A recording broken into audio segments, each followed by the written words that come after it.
જ્યારે પણ કોઈ મનુષ્યનું મન અત્યંત દુઃખી હોય, ચારેય બાજુ અંધકાર જ અંધકાર દેખાઈ રહ્યો હોય, કોઈ રસ્તો જ ન સૂઝી રહ્યો હોય, તો મનુષ્યને શ્રી કૃષ્ણ દ્વારા બતાવેલ ગીતા જ્ઞાનની આ અમૂલ્ય વાતો જરૂરથી સાંભળવી જોઈએ. આ સાંભળવા માત્રથી મનુષ્યના મનને ખૂબ જ રાહત મળે છે. તો આવો જાણીએ એ કઈ વાતો છે જે શ્રી કૃષ્ણએ અર્જુનને મહાભારતના યુદ્ધમાં રણભૂમિના મેદાનમાં કહી હતી. ભગવાન શ્રી કૃષ્ણ કહે છે કે શા માટે વ્યર્થ ચિંતા કરે છે? કોનાથી વ્યર્થમાં ડરે છે? કોણ તને મારી શકે છે? આત્મા ના તો જન્મે છે ના તો મરે છે. ભગવાન કહે છે જે થયું એ પણ સારું થયું, જે થઈ રહ્યું છે એ પણ સારું થઈ રહ્યું છે, અને જે થશે એ પણ સારું જ થશે.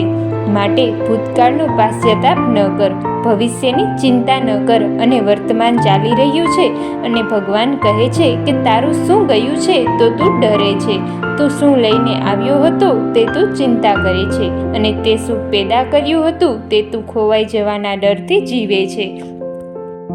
ના તો તું કંઈ લઈને આવ્યો હતો, જે કાંઈ પણ લીધું અહીંથી જ લીધું, અને જે કાંઈ પણ આપ્યું અહીંયા જ આપ્યું. ખાલી હાથ આવ્યા અને ખાલી હાથ ચાલ્યા.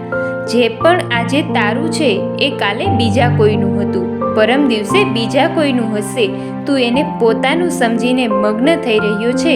બસ આ જ પ્રસન્નતા તારા દુઃખનું કારણ બની છે. ભગવાન કહે છે પરિવર્તન જ આ સંસારનો નિયમ છે. જેને તું મૃત્યુ સમજી રહ્યો છે એ જ જીવન છે. એક ક્ષણમાં તું કરોડોનો માલિક બની જાય છે, અને બીજી ક્ષણે તું દરિદ્ર બની જાય છે.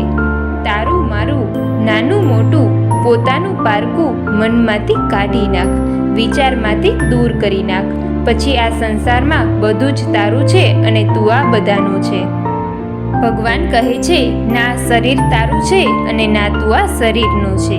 અગ્નિ, જળ, આકાશ, પૃથ્વી અને વાયુ આ 5 તત્વોથી શરીર બન્યું છે, અને એક દિવસ એમાં જ ભળી જશે.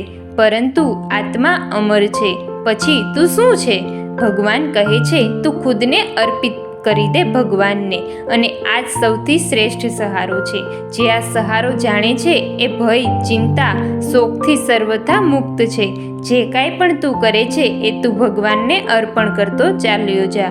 આવું કરવાથી હે જીવ હંમેશા તું આનંદનો અનુભવ કરીશ.